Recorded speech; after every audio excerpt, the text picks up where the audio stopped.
Today I'm holding the first ever hybrid. Yes, I said hybrid that's been designed for chipping. Your favorite club in your bag, right? Your hybrid, a lot of us, man, we love our hybrid, is now gonna be able to be used for a chip shot. That's what they're claiming. The club is called the Yuma.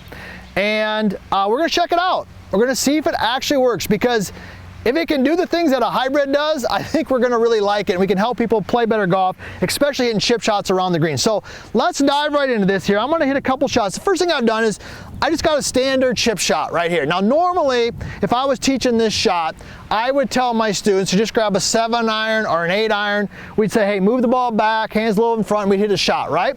But I'm gonna try out the Yuma, and I'm gonna hit a couple shots, because I literally just got it out of the bag here.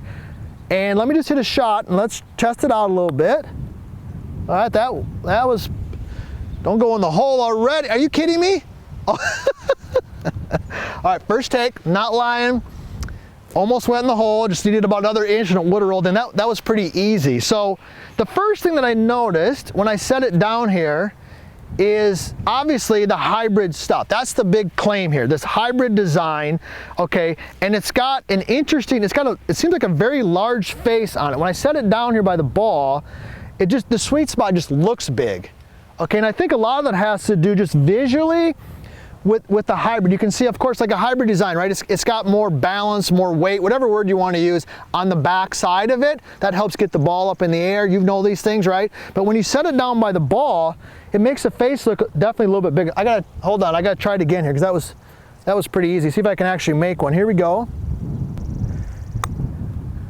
Now that one I even felt like look at it roll out. Interesting. Because that one I even felt like I caught it just a little thin. You know, you hit those shots where you just hit it a tad thin and it skulls over the green if you're using like a 7-iron because it's super hot. Actually, well, literally it rolled out the same distance. So all right, so that's the first thing is this hybrid design. I love that, and it just makes sense. When you think about a hybrid, it's the easiest club to hit. It glides through the turf.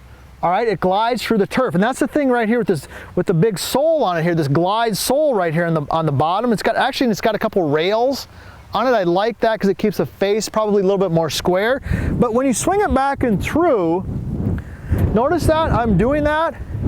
It's almost impossible to chunk it, and the reason is because the sole. That's why you don't chunk your hybrid. When was the last time you chunked your hybrid? You don't take a divot with your hybrid.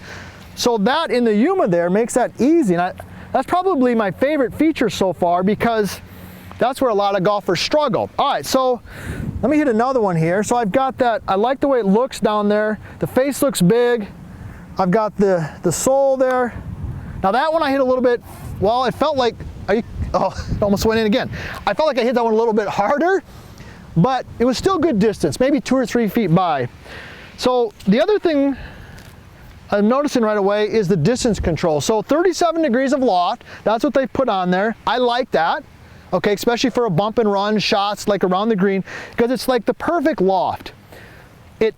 It flies at a few feet, but yet it rolls out like a putt. You could see that, couldn't you? When I hit those shots, they literally rolled out like a putt. So 37 degrees of loft. Now, all right, here we go. Let me try another one. Might actually maybe try to make one here, huh? Okay, that's got potential. Go to the right. Oh, okay, it's getting to be fun now. But what's amazing is that every ball is going the same distance because of that loft. All right, so you got the idea. Hybrid, 37 degrees of loft, easy, glides through the turf there. But the one thing this is probably the most important thing, is the one thing from a coaching standpoint that I liked, that I immediately noticed, is when I put it down on the ground, it had more of a vertical shaft angle, okay? Now you might be saying, why is that important? Okay, let me show you why it's important. The reason it's important is when you grab a standard 7-iron and you hit this shot, the lie angle of a 7-iron is, I'm just gonna call it lower, all right, for today's purposes. But what happens is when that shaft angle is lower, what it does is it causes you to instinctively swing the club around your body, all right? And when the club goes around your body, what happens is where it hits the ground becomes very difficult. And this is one of the main reasons a lot of you out there chunk your chip shots or you skull them, is because the lie angle's too flat and you swing around and you can't control where the club hits the ground. But with The Yuma, what I noticed right away is the angle is more vertical. Okay, almost more like closer almost to like a putter. So when you set in there, see how that angle goes more up just naturally? What that does is it helps you get your eyes over the ball when a shaft is more vertical. It also promotes more of a straight back and straight through motion. There we go again. Perfect distance. This is getting almost embarrassing. It's too easy. Every single one. I gotta hit one more because this has gotten to be so easy that I really think I can maybe even make one. Here we go. I'm a little closer to the ball, a little more vertical. Putting motion. Come on, baby. Roll out.